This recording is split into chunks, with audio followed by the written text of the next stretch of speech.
Ramadan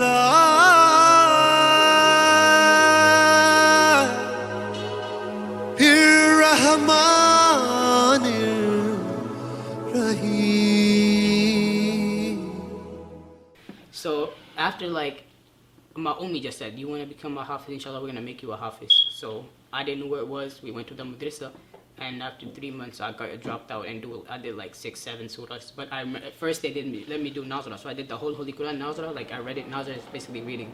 I read the whole Holy Quran, so I understood like what juz is which one. But after like we left Lahore, came back, and I saw I did like 6 juz. I said that's impossible. You cannot, a person who I know cannot do, because I thought it was impossible because I was doing it and I couldn't do it. So I said, that's impossible, you can't do it. Like, so I said, okay, I'm gonna give it another try. So like, I kept on giving tries, and then after that, I saw a friend of mine, he was a good close friend, he became Hafiz. I said, okay, I'm gonna give it another try. So we went back to Lahore, and before we went to Lahore, I went to the madrasa again, and I did around 8 juz, and I didn't had no intention to, they got weak. And I said I can't do hifz isn't for me. That's what I told my parents. Like I came home, it was about that. I was about to go to school and it was Fajr time, and I started crying. I said I can't do hifz. That was like when I was 11 or 12. So I said I can't do hifz. It's not for me. And they said okay, we're gonna. And my Ummi and Abu said we're gonna ask you one last time, because when to become a hafiz, it's a big burden. Like you have to memorize it. And the way they asked me is like, when you're trying to ask your student, you want to do it, but they're asking you, they're making you want to do it, but they're still asking you. So they was asking me, but they wanted me to do hifz. So I just felt bad. I said, all right, I'm gonna just give it another try. Like you have to always keep it strong. And then I did the remaining 5 juz in like 2 months, and I became a hafiz when I was about to turn 15.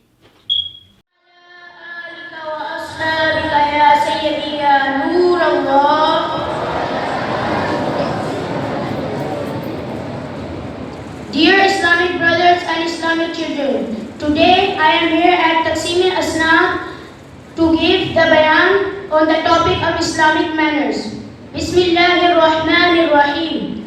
Blessing of reacting the Holy Quran, remembrance of Allah Azza wa Jal, Kufli Madina of tongue, lung for the poor and keeping their company.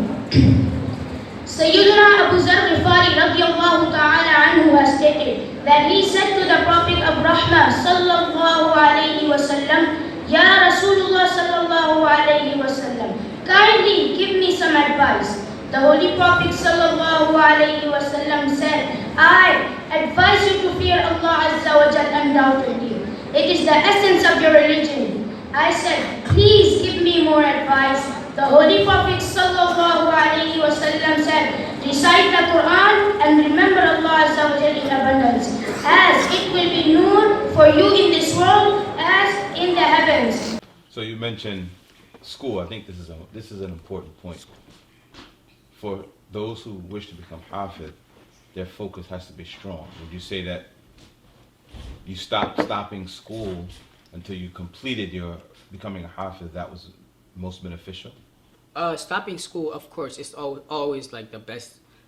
It's always, it gives you so much benefits, because school, you have to worry about school on the other hand, and when you're doing something like that is like something for Allah, you don't add anything else in it. You don't add like non-Islamic stuff. You just go for it. And of course, like when I dropped out of school, when I actually started hifz, when I was not doing part-time, so it was like 2 years and like 2 years and 5 months, or like 6 months. I did 2.5 years basically.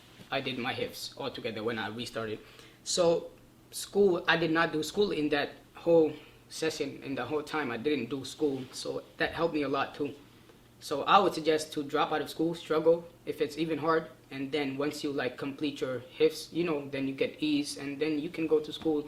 And when you become a hafiz, it unlocks a whole new memory, and like it's easier for you to do school. Even though I skipped 3 years, I jumped 4 years ahead. I left at grade 6 and I jumped to 4 years ahead. So I went to grade 10. So yeah, it was a lot of benefits. So did you know Hafiz Abdul Qadir before you came to the United States? Ustad Mahmoud, he introduced Hafiz Abdul Qadir, and I was like, okay. At that time, I was doing hifz. So he became a rival, because he said, parents usually said, oh, my son is about to become a hafiz. Well, meanwhile, he got 20 juz left. So at that time, that was 2018 or 2017. And he said he's about to become a hafiz. Meanwhile, he only had like 6 juz done. And I'm saying, yo, I had 6 juz left at that time. And I said, okay, I'm about to get this down. Like, yo, somebody in this Jamaat is, I wanted to be in the top 10 hafiz of the Jamaat. I mean, he still comes, I believe he comes in still the first 10 people who did hifz in this Jamaat. And I said, okay, I'm not about to miss out. Like, I said, like, you know what I'm saying? And when I came here, he had like a whole bunch of juz left. And I said, wow. So yeah, that's the only thing I knew about him. But he became a good friend of mine after, like, you know, all the Hufaz, alhamdulillah, in this Jumu'ah, like, all of them are like my friends. And so you have another Hafiz brother or someone who's becoming Hafiz who you're teaching. Tell us a little bit about him. So basically, it all started on YouTube. So I was listening to Surah Al-Taha on YouTube, and I just went in the comment section, and he's a YouTuber, and he has like around 20K subscribers. He's a pretty good YouTuber. So he had 20K subscribers, and it's a normal YouTube video. I'm going through the comments, and his own comment is pinned. Ayah number starts from ayah number. I said, MashaAllah, brother, if your juz is this strong that you can tell by the ayah number. Of course, he's a YouTuber, so he's gonna give us details what ayah is starting from and what's it's not the whole Surah Taha. So I said, MashaAllah, brother, if your juz is this strong, I need to study from you. So like the next day, I see like I replied to my comment, and he said, no, I'm doing hifz, like, he did like, I don't know, 14 or something juz, and they're like weak. So he said, are you a hafiz? I said, alhamdulillah, yes. He said, can you help me? So we exchanged numbers, and you know what I'm saying, I started talking to him. He said, Allah hafiz.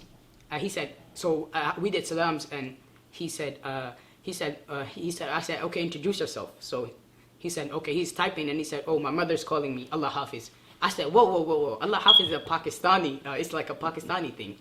Like, you know, so I said, wait a minute. So you're a Pakistani. He comes back, oh yes, I'm a Pakistani. So he tells me a story. He's from United Kingdom. He was doing hifz over there, and he did like 14 juz, and he said he got it weak. So we got those juz strong, and and then we did the juz that he didn't know is like he almost did like 2 juz with me. So yesterday actually he completed 15 juz, alhamdulillah. But you know what I'm saying, it was like a restart of hifz. So the plan is he lives in Italy right now, and like, you know, he's like my main student right now. Like, he's like calling me every night. But now I'm like, yeah, he lives in Italy, but he's from Pakistan. So he's been also going through a lot. Like, he's switching countries here and there, and he doesn't have a teacher. And like, does he live with his parents?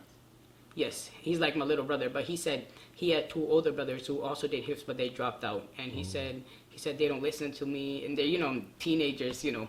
So I said, he's 14. So I said, okay, I try to tell them, but they don't listen to me, like, you know, inshallah. So I was walking on the land, and we was on a video call, and I was walking from the shrine, and he said, MashaAllah, this place, I can feel the peace through the video. He said, I want to come so bad. We can like contact his parents, and like if he can make it over here, we can have a little ceremony, inshallah. But he's so interested. He said Italy there's no masjids, like there's like, it's so like, and he's like, there's nobody to help him. It's only me and him. So, and he's doing his with me. So he's completed 15 juz with me, alhamdulillah. So how do you keep Holy Quran? So once you become Hafiz, how do you maintain it? So once you become a Hafiz, there's something called Dhurai. Dhurai is, it's an Urdu word, but of course, like most of the Jamaat Hafiz, it's called revision in English. So of course, they also know the word Dhurai. They all did Dhurai. Dhurai is something, when you become a Hafiz, you restart, like you kind of restart hifz, but you don't do 2 pages, 1 page. You do like a quarter of sabak every day, and you like kind of restart hifz. It's basically like revision. But it's like a way that you make the student think that he's doing hifz again, so he can like make it more stronger.